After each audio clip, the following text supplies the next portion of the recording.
The not optimum mode error on a Samsung monitor means your computer is sending a resolution or refresh rate the screen can't display. Start with the basics by checking all cable connections and making sure they're firmly plugged in and not damaged, since loose cables are a very common cause. Next, confirm the monitor is set to the correct input source, such as HDMI or DisplayPort, that matches the cable you're using. Then, open your display settings on your computer.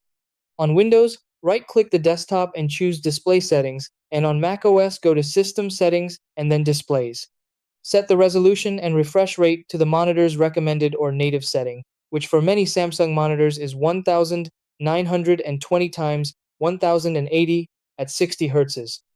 If the error still appears, outdated or buggy graphics drivers are often the problem, so update your NVIDIA, AMD, or Intel drivers, or roll back if a recent update caused issues.